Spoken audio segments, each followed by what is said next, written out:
Hello dear students. तो देखिए, last lecture में हमने आपके ऑक्सीजन फैमिली स्टार्ट कर दी थी और ऑक्सीजन फैमिली में हमने आपके जितनी भी आप फिजिकल प्रॉपर्टीज़ थी वो हमने देख ली थी। इसके अलावा हमने केमिकल प्रॉपर्टीज़ के बारे में भी पढ़ा था, आपके हाइड्राइड्स ऑक्साइड्स के बारे में, ठीक है। और इसके बाद हमने कंपाउंड्स ऑफ ऑक्सीजन स्टार्ट किए थे, जिसमें सबसे फर्स्ट कंपाउंड था आपका ऑक्सीजन, ठीक है। इसमें मेन रिएक्शन जो आपको याद रखनी है वो आपको याद रखनी है इलेक्ट्रोलिसिस ऑफ वाटर, ठीक है ना। वो चीज़ आपको याद होनी चाहिए, ठीक है। इलेक्ट्रोलिसिस ऑफ वाटर से आपको कैथोड पर हाइड्रोजन गैस और एनोड पर ऑक्सीजन गैस मिलती है, ठीक है ना। तो ये चीज़ आपको ध्यान रखनी है, ठीक है। इसके बाद हमने उसकी कुछ प्रॉपर्टीज़ पढ़ी थी ऑक्सीजन की, ठीक है। नेचर में आपके पैरामैग्नेटिक होती है, ठीक है। और उसके ऑक्साइड्स के बारे में हमने पढ़ा था, ठीक है ना। Acidic oxide, basic oxide, amphoteric और न्यूट्रल, ठीक है। आई होप आप लोगों को याद होंगे, ठीक है। तो आज हम ऑक्सीजन फैमिली का ही एक सेकंड कंपाउंड है ओजोन, वो स्टार्ट करते हैं, ठीक है ना। तो आप नोट डाउन कीजिए, ओजोन हमारा जो सेकंड कंपाउंड है दैट इज ओजोन।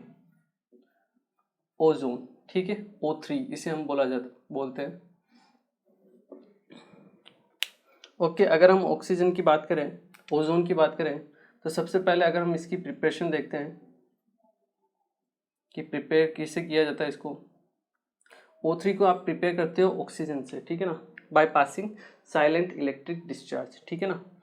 तो मेथड क्या है इसका, by passing silent electric discharge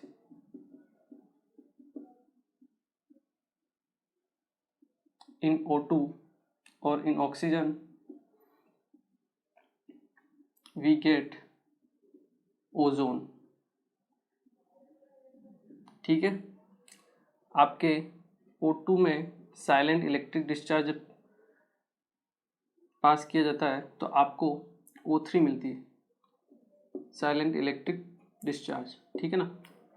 ये इम्पोर्टेंट होता है जो आपको ध्यान रखना है, ठीक है। इसके अलावा ये जो आपकी रिएक्शन होती है ये एंडोथर्मिक होती है। कौन सी होती है? एंडोथर्मिक। मतलब इसके लिए डेल्टा एच क्या होता है आपका? Positive, that is endothermic. इसका मतलब आपको एनर्जी देनी पड़ेगी इस रिएक्शन को करवाने के लिए। मतलब आपको अगर ओजोन बनानी है O2 से तो आपको हीट या एनर्जी सप्लाई करनी पड़ेगी, ठीक है। डेल्टा एच पॉजिटिव होता है, एंडोथर्मिक होता है, ठीक है। तो ये इसकी मेन रिएक्शन होती है आपको ओजोन बनाने की, ठीक है। अब अगर हम इसकी प्रॉपर्टीज़ की तरफ बात करें, प्रॉपर्टीज़ की तरफ देखें तो ये आपके गैसियस फॉर्म में पेल ब्लू कलर की होती है, पेल ब्लू, ठीक है, गैस होती है आपकी, ठीक है। अगर हम लिक्विड ओजोन बात करें, लिक्विड ओजोन जो होती है आपके वो ब्लू कलर की होती है।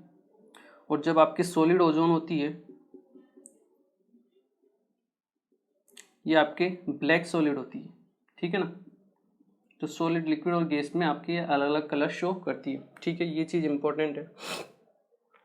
दूसरी एक और चीज़ कि अगर हम O3 से O2 बनाते हैं, O3 से O2 बनाते हैं तो वो थर्मोडायनेमिकली ज़्यादा स्टेबल होती है, ठीक है ना, इजी प्रोसेस होती है। देखिए, अगर हम बात करें O3 से O2 बनाने की, अगर हम O3 से O2 बनाते हैं तो इसके लिए जो डेल्टा एच होता है वो होता है आपका नेगेटिव। मतलब ये जो रिएक्शन है वो एक्सोथर्मिक है, ठीक है। ये आपके क्या है? एक्सोथर्मिक रिएक्शन होती है, ठीक है। अब आप 2 मॉलिक्यूल से 3 मॉलिक्यूल बना रहे हो तो इसके लिए डेल्टा एच क्या होगा? मतलब एंट्रोपी में चेंज क्या होगा? पॉजिटिव होगा। डेल्टा एच भी क्या होगा आपके? पॉजिटिव होगा, ठीक है। और हमें पता है गिब्स फ्री एनर्जी जो आपका रूल क्या रहता है, delta G equal to delta H minus T delta S, ठीक है। यहाँ से हम क्या कर सकते हैं, डेल्टा एस पॉजिटिव है तो मतलब ये टर्म नेगेटिव है और डेल्टा एच ऑलरेडी नेगेटिव है, ठीक है। इसका मतलब डेल्टा जी जो होगा वो क्या होगा? नेगेटिव होगा। डेल्टा जी नेगेटिव है, इसका मतलब ये जो रिएक्शन है वो क्या है आपकी? स्पॉन्टेनियस रिएक्शन होती है, मतलब अपने आप होती है, ठीक है। तो O3 की O2 में कन्वर्ट होने की टेंडेंसी बहुत ज़्यादा है, ठीक है ना। O3 अपने आप O2 में कन्वर्ट होना चाहती है, जबकि O2 को अगर आपको O3 में कन्वर्ट करना है तो आपको हीट सप्लाई करनी पड़ेगी, लेकिन O3 में ऐसा नहीं है। O3 अपने आप किसमें, O2 में कन्वर्ट होना चाहती है, ठीक है ना। तो हम कह सकते हैं कि ये जो रिएक्शन होती है conversion of O3 into O2, ये थर्मोडाइनमिकली ज़्यादा स्टेबल है, ठीक है ना। तो यहाँ आप एक पॉइंट बनाकर लिख भी सकते हो, ठीक है ना, कि thermodynamically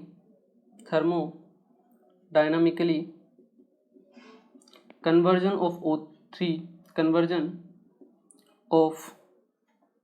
O3 into O2 is more stable, ठीक है ना।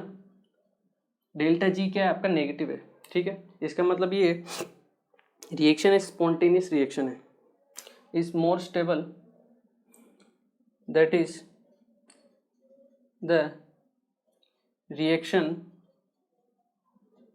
is spontaneous,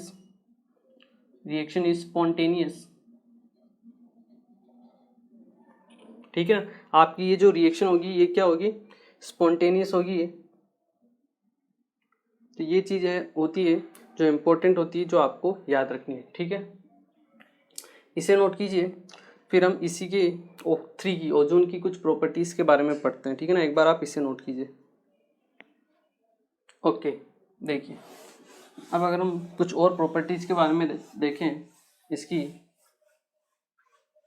ओजोन की, तो हम सबसे पहले देखते हैं इसका स्ट्रक्चर कैसा होता है। अगर हम स्ट्रक्चर की बात करें, ये आप सभी को पता होगा इसका स्ट्रक्चर किस टाइप का होता है, आपके रेजोनेंस शो करता है, ठीक है ना, ठीक है ना। इस टाइप का स्ट्रक्चर होता है, ये आपका रेजोनेंस शो करेगा, ठीक है। तो रेजोनेंस स्ट्रक्चर होती है इसकी ओजोन की, ठीक है ना, ये इंपॉर्टेंट होती है, ठीक है। इसके अलावा अगर हम बात करें, ओजोन जो होता है एक स्ट्रॉन्ग ऑक्सीडाइजिंग एजेंट की तरह भी वर्क करता है, ठीक है ना। क्यों, क्योंकि ये नेसेंट ऑक्सीजन प्रोड्यूस करता है, ठीक है ना। क्योंकि O3 का कन्वर्जन होता है O2 में, स्पॉन्टेनियस अपने आप होता है, ठीक है ना। तो उससे आपको नेसेंट ऑक्सीजन मिलती है, ठीक है। और उसकी वजह से आपका ये O3 एक स्ट्रॉन्ग ऑक्सीडाइजिंग एजेंट और एज ए ब्लीचिंग एजेंट भी वर्क करता है, ठीक है। तो हम लिख सकते हैं ozone is also a strong oxidising agent,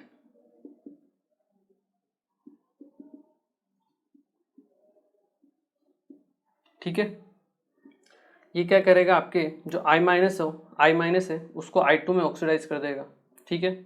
या SO2 है इसको SO4 2 माइनस में कन्वर्ट कर देगा, ठीक है। मतलब हायर ऑक्सीडेशन स्टेट में पहुंचा देगा सामने वाले को, ठीक है। जैसे Fe2+ है उसको ऑक्सीडाइज करके ये Fe3+ में कन्वर्ट कर देता है, ठीक है, जैसे HNO3 करता था, ठीक है ना।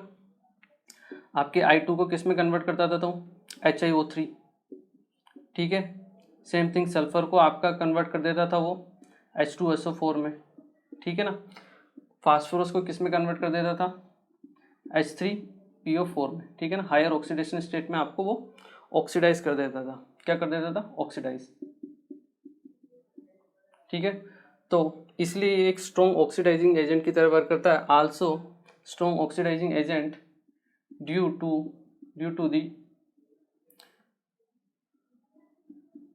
presence of nascent oxygen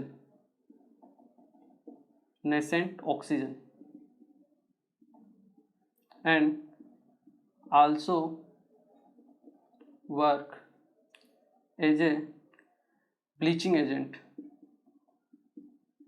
एक ब्लीचिंग एजेंट की तरह भी वर्क करता है,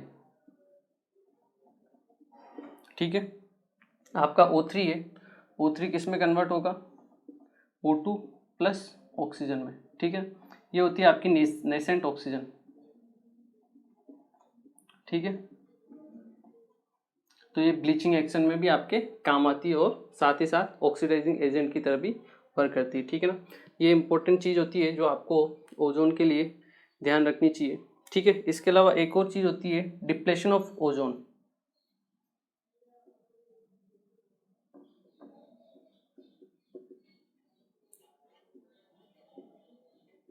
आजकल क्या है, ओजोन का डिप्लेशन हो रहा है, मतलब पहले हो रहा था, लेकिन आजकल तो ऐसा सुनने में आता है कि वो जो आपका एरिया था जहाँ पे ओजोन की जो लेयर थी बहुत कम थी, लो डेंसिटी थी उसकी, वो अब धीरे धीरे फिलअप हो रही है, ठीक है ना, मतलब वो एरिया आपका कम होता जा रहा है, ठीक है ना। बट फिर भी जो भी थोड़ा बहुत हुआ था वो आपका ओजोन लेयर का डिप्लेशन हुआ था, ठीक है ना, पहले हुआ था, अभी धीरे धीरे रिकवर हो रहा है। वो होता है मेनली आपके नाइट्रिक ऑक्साइड NO, इसकी वजह से होता है, ठीक है ना। जो आपके सुपरसोनिक जेट प्लेन्स होते हैं ना, उनसे निकलता है आपका नाइट्रिक ऑक्साइड NO, ठीक है। वो आपके ओजोन परत जो होती है उसमें जो O3 रहती है उसके साथ रिएक्शन शो करता है और NO2 फॉर्म करता है, ठीक है ना, जिसकी वजह से आपका ओजोन लेयर जो होती है वो खराब होती है, ठीक है ना। इसके अलावा ओजोन जो लेयर है आपको वो अल्ट्रा वायलेट रेज से भी आपको बचाती है, ठीक है ना, तो ये चीज़ भी इम्पोर्टेंट है, ठीक है। डिप्लेशन ऑफ ओजोन, इसमें हम लिख भी सकते हैं ozone layer prevent us from ultraviolet rays, ठीक है, ये आप लिख सकते हो, ठीक है। इसके अलावा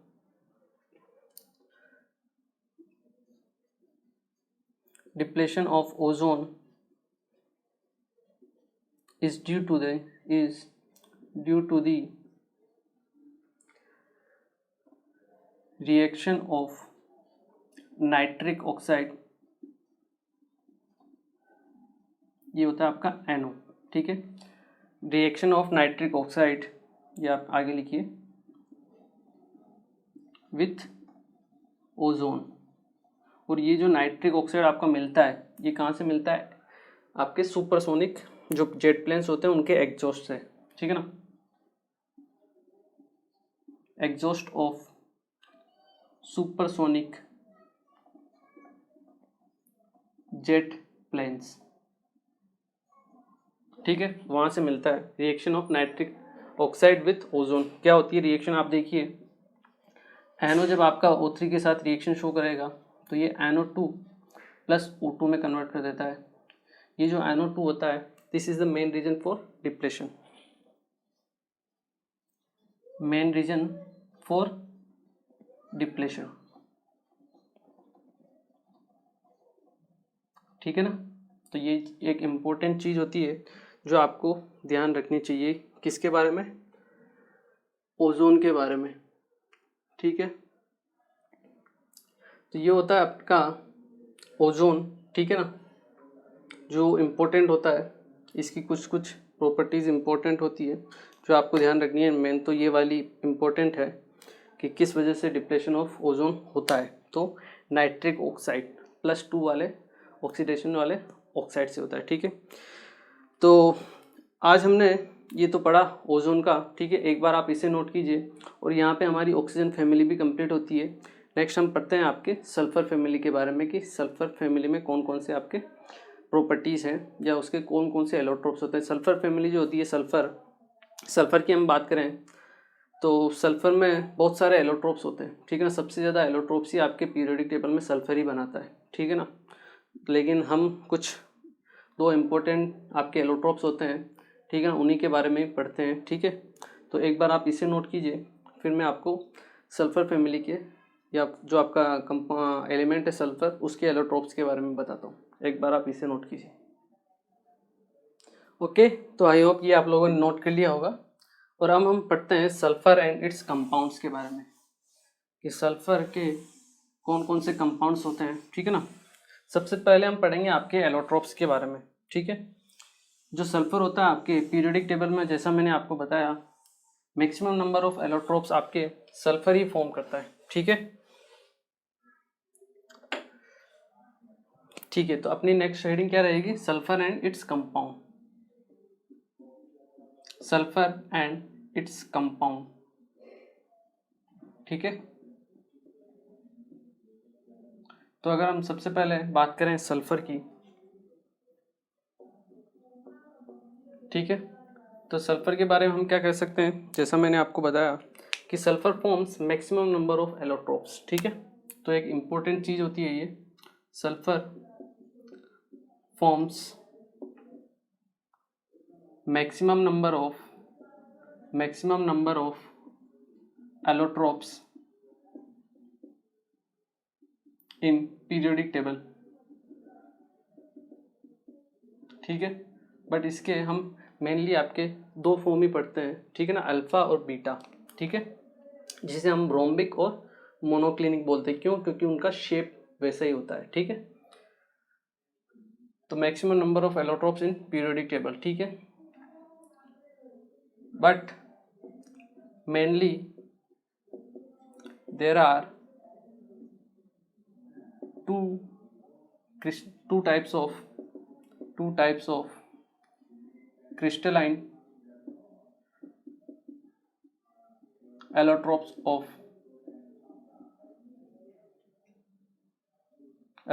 of sulfur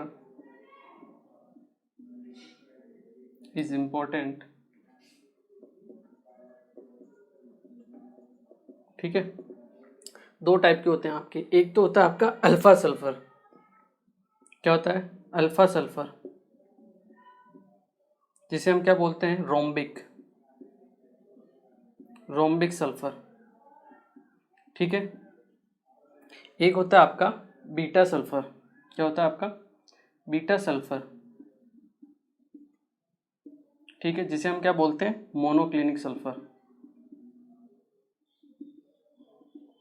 ठीक है, तो देखिए इनमें होता क्या है और इनको हम प्रिपेयर कैसे करते हैं। अगर हम बात करें तो वैसे तो ये अल्फा सल्फर और बीटा सल्फर जो होता है आपस में इंटर कन्वर्ट होते रहते हैं। ठीक है ना, आपके 369 केल्विन टेम्परेचर पे। इस टेम्परेचर को हम बोलते हैं ट्रांजिशन टेम्परेचर। क्या बोलते हैं? ट्रांजिशन टेम्परेचर मतलब 369 केल्विन पे आपका अल्फा 369, अगर आपका टेम्परेचर 369 केल्विन से कम है तो आपके सल्फर की फॉर्म रहेगी अल्फा सल्फर, रोम्बिक सल्फर। जैसे आपका टेम्परेचर 369 से अबव हुआ तो आपको सल्फर की कौन सी फॉर्म मिलेगी? Beta sulphur. ठीक है, तो मतलब below we can say below 369 kelvin this alpha sulphur is more stable। ठीक है, हम कह सकते हैं। एंड आफ्टर 369 और we can say above 369 kelvin beta sulphur is more stable. Clear है? और 369 केल्विन पे आपके दोनों फॉर्म एग्जिस्ट करेगी। ठीक है, उसमें कोई कंफ्यूजन नहीं रखना चाहिए आपको। ठीक है, तो अगर हम बात करें अल्फा सल्फर को हम बनाते कैसे, फॉर्म कैसे करते हैं, तो अल्फा सल्फर इज प्रोड्यूस्ड और obtain. Alpha sulphur is obtain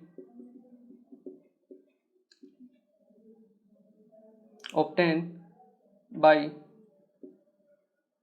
the solution of by evaporating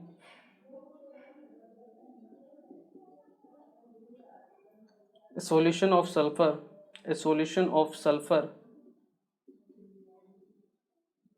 in CH2। ठीक है ना, CH2 के साथ जो सल्फर होती है उसको अगर हम सॉल्यूशन को इवोपरेट करते हैं तो उससे हमें अल्फा सल्फर मिलती है। ठीक है, ये पेल येलो कलर की होती है।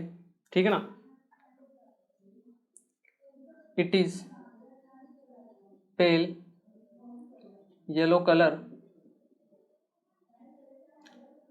और ये आपके वाटर में इनसोल्यूबल होता है। क्या होता है? इनसोल्यूबल। लेकिन CH2 में आपका सोल्यूबल होता है। ठीक है ना, it is pale yellow colour and it is insoluble in water but soluble in CH2। ठीक है ना, CH2 में आपका सोल्यूबल होता है और CH2 में आपके बीटा भी सोल्यूबल होता है। ठीक है, अब अगर हम बात करें कि बीटा सल्फर को कैसे फॉर्म किया जाता है, तो बीटा सल्फर को कैसे फॉर्म करते हैं, जैसे अल्फ़ा सल्फ़र लेते हैं आप, ठीक है ना, उसको क्या करते हो आप, मेल्ट करते हो, ठीक है। मेल्ट करने के बाद उसको आप कूल करते हो दोबारा, तो उसके ऊपर क्या है, एक क्रस्ट जम जाती है। क्रस्ट मतलब जैसे आप दूध को गर्म करते हो, ठीक है ना, तो उसके बाद जब वो ठंडा होता है तो उसके ऊपर थोड़ी देर बाद क्या हो जाती है, आपकी क्रीम की लेयर आ जाती है ऊपर, ठीक है ना, मलाई जिसे हम बोलते हैं। तो वो होता है आपका बीटा सल्फर। ऐसे आपका जो क्रस्ट होता है उसे हम बोलते हैं क्रस्ट, ठीक है ना। तो वो जो क्रस्ट होता है, ठीक है, ठंडा करने पर क्रस्ट बनता है। उसके बाद हम क्या करते हैं, उस क्रस्ट के ऊपर आप होल करते हो, 2 होल करते हो, ठीक है। तो अंदर तो लिक्विड रहता है, ऊपर आपका सॉलिड रहता है क्रस्ट, ठीक है। जब आप उसको होल करते हो और जो अंदर का जो लिक्विड है उसे आप बाहर निकाल देते हो, ठीक है ना, उसके बाद जो वो क्रस्ट बचता है वो होता है आपका बीटा सल्फर, ठीक है। मतलब जो आपकी मलाई है वो क्या है, आपकी बीटा सल्फर है, ठीक है ना। इस तरीके से आप बीटा सल्फर को फॉर्म करते हो, ठीक है। तो हम क्या लिख सकते हैं, when alpha sulphur is melted, alpha sulfur is melted and cooled down, and cooled down melted and cooled down, a crust is formed, a crust is formed, जो आपकी क्रस्ट होती है ऊपर, वो जो परत वो फॉर्म होती है, a crust is form, and then we mark two holes on crust and poured out the liquid sulphur. आप क्या करते हो, जो लिक्विड सल्फर है उसे आप बाहर निकाल देते हो, ठीक है। The remaining crust of sulphur is a needle like crystal। जो आपके बचता है क्रस्ट वो एक नीडल लाइक क्रिस्टल होते हैं, जिसे ही हम क्या बोलते हैं, आपके बीटा सल्फर, ठीक है। So the remaining crust of sulphur is a needle like crystal and known as beta sulphur, ठीक है ना। तो सिंपल मेथड होती है, अल्फा सल्फर की जो मलाई होती है वही क्या होता है, आपका बीटा सल्फर होता है, ठीक है ना। इतना आपको याद रखना है, ठीक है। और ये आपका सोल्यूबल होता है किसमें, CH2 में। Beta sulphur is also soluble in CH2, ये भी आपके CH2 में आपका सोल्यूबल होता है, ठीक है ना। तो जो आपकी सल्फर होती है, सल्फर हमेशा आपके एसिड की फॉर्म में रहती है, ये भी आपका एसिड की फॉर्म में रहता है अल्फा, और बीटा भी आपका एसिड की फॉर्म में रहता है, ठीक है ना। तो इसकी एक और फॉर्म होती है S6, ठीक है। S8 फॉर्म को हम बोलते हैं क्राउन शेप, ठीक है। और S6 वाली जो होती है वो होती है आपकी चेयर फॉर्म होती है, ठीक है। इसके अलावा अगर हम बात करें 1000 केल्विन टेम्परेचर पर, 1000 केल्विन टेम्परेचर पे आपके अल्फा सल्फर और बीटा सल्फर दोनों जो होती हैं, जो आपका सल्फर है वो S2 की फॉर्म में रहता है। किसकी फॉर्म में, S2 की फॉर्म में रहता है। जैसे आपका O2 रहता है ना, वैसे ही डाई एटोमिक रहता है। तो ये एक इम्पोर्टेंट चीज़ होती है जो आपको याद रखनी है, ठीक है ना। तो आप यहाँ नोट बना के लिख भी सकते हो, ठीक है ना। इसी के नीचे 8000 kelvin sulphur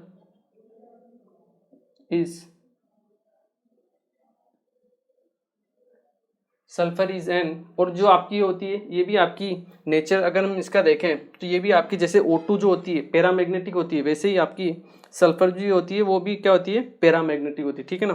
8000 kelvin sulphur is 8000 kelvin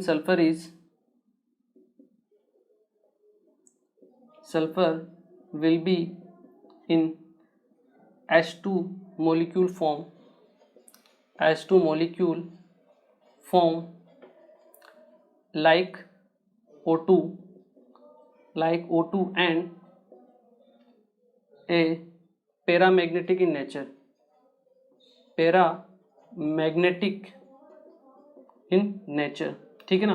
तो ये क्वेश्चन आपको पूछा जा सकता है कि सल्फर का कौन सा मोलिक्यूल होता है जो नेचर में पैरामैग्नेटिक होता है। S2 दे देगा आपको, S6 दे देगा, S8 दे देगा, या फिर S8 में आपको अल्फा सल्फर दे देगा और बीटा सल्फर दे देगा। तो ये एक इम्पोर्टेंट चीज़ है कि 8000 केल्विन आपका सल्फर जो होता है H2 की फॉर्म में रहता है, जैसे O2 रहता है, और नेचर में O2 आपका पैरामैग्नेटिक होता है, सेम उसी तरह आपका H2 भी क्या रहेगा, पैरामैग्नेटिक रहेगा नेचर में, ठीक है ना। तो ये तो आपके क्रिस्टलाइन फॉर्म थे सल्फर के, अल्फा सल्फर और बीटा सल्फर, ठीक है, क्रिस्टलाइन फॉर्म थे। अब हम पढ़ते हैं आपके एमोर्फस फॉर्म में, ठीक है ना। जो आपके दो टाइप के होते हैं, वो भी मतलब दो टाइप तो नहीं बोल सकते, बट एक होता है प्लास्टिक सल्फर और एक होता है आपका कोलाइडल सल्फर, ठीक है ना। तो वो दो एलेक्ट्रोड्स भी होते हैं, उसके बारे में हम पढ़ लेते हैं, एक बार आप इसे नोट कर लीजिए, ठीक है ना। और इसके पहले मैं आपको ये आप नोट कीजिए, उसके बाद मैं आपको स्ट्रक्चर भी बता देता हूँ S8 और S6 का कैसा स्ट्रक्चर होता है, ठीक है ना। एक बार आप इसे नोट कीजिए। ओके, देखिए अब हम आपके स्ट्रक्चर देख लेते हैं S8 और S6 की कि कौन कौन सी आपकी स्ट्रक्चर होती है, ठीक है।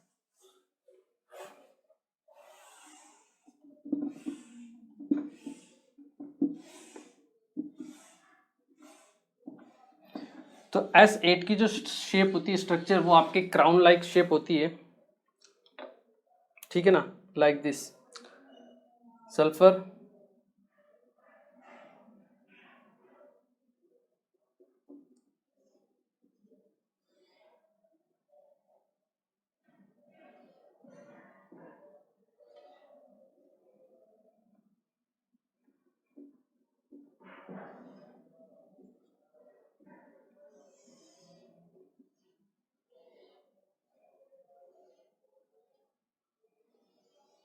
ठीक है ना, थोड़ा सा बड़ा शेप है, बट ये आपका क्राउन शेप रहता है। कौन सा शेप रहता है आपका, क्राउन शेप, ठीक है। एक और होता है आपका चेयर फॉर्म, ठीक है। तो आपका एक स्ट्रक्चर होता है चेयर फॉर्म की लाइक रहता है, ठीक है।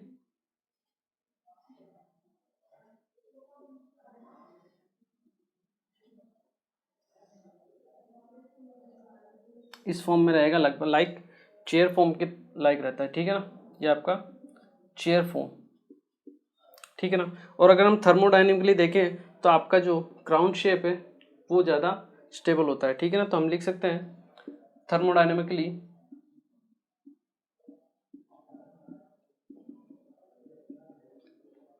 S8 is more stable then S6। ये आपका S6 फॉर्म है और ये आपका कौन सा है, S8, ठीक है ना। तो ये एक इम्पोर्टेंट है, इनको आप नोट कीजिए। फिर हम पढ़ते हैं आपके एमोर्फस सल्फर्स के बारे में, ठीक है, जिसमें सबसे फर्स्ट आता है आपका प्लास्टिक सल्फर। ओके, तो देखिए अब हम देखते हैं आपके एमोर्फस सल्फर जो होते हैं आपके।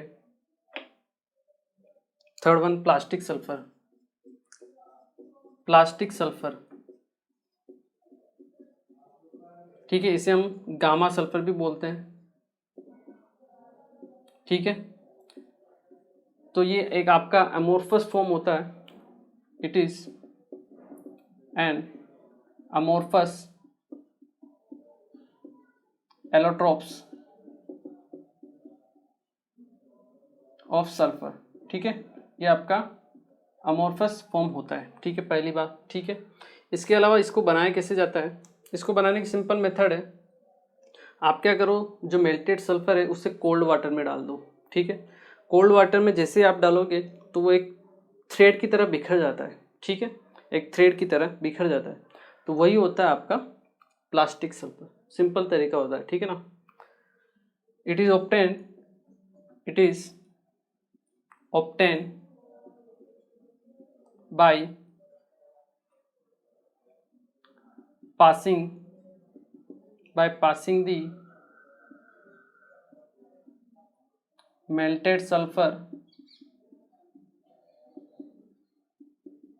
in the cold water and a yellow thread like structure is obtained। ये जो स्ट्रक्चर होता है यही होता है आपका plastic sulphur. This is known as plastic sulphur. इसे हम क्या बोलते हैं, आपका प्लास्टिक सल्फर बोलते हैं, ठीक है ना। तो इम्पोर्टेंट है, इसे आप नोट कीजिए। फिर हम इसकी एक और टाइप है आपके कोलाइडल सल्फर, ठीक है ना, उसके बारे में पढ़ते हैं। एक बार आप इसे नोट कीजिए। ओके, तो देखिए अब हम पढ़ते हैं आपका fourth type, that is colloidal sulphur. Colloidal sulphur, ठीक है। कोलाइडल सल्फर क्या होता है आपका, कोलाइडल सॉल्यूशन ऑफ सल्फर इसे भी बोलते हैं, या फिर इसे हम एक और टर्म से देखते हैं, टर्बिडिटी ऑफ सल्फर। ये टर्बिडिटी क्या होता है? देखिए जैसे आप बाल्टी के अंदर वो डालते हो डिटोल, ठीक है ना। जैसे आप बाल्टी लिया आपने, उसमें पानी भरा, ठीक है। जब आप उसमें डिटोल की 2-3 बूंदे डालते हो तो क्या हो जाता है, जहाँ जहाँ वो गिरती है वहाँ पे वाइट लेयर आ जाती है, वाइट कुछ हो जाता है, ठीक है ना। उसे हम बोलते हैं टर्बिडिटी। जैसे आपने पानी लिया, ठीक है, नॉर्मल पानी, उसमें भी आपने थोड़ा सा दूध मिल्क आपने मिला दिया उसमें, तो क्या हो जाएगा, वो पानी का जो कलर है एक तो वाइटिश हो जाएगा, कंप्लीट वाइट नहीं होगा बट थोड़ा सा वाइटिश हो जाएगा, और जहाँ जहाँ वाटर में वो आपका मिल्क है वो क्या हो, आपका फैल जाएगा, ठीक है। उसे ही हम बोलते हैं टर्बिडिटी, ठीक है ना। तो आपके पास H2S का एक सॉल्यूशन होता है, ठीक है।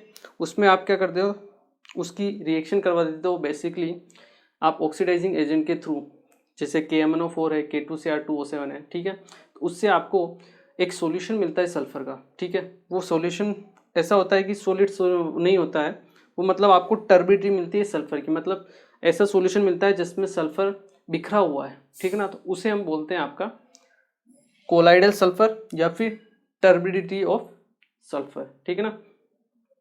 तो देखिए होता क्या है, when H2S is react with strong oxidizing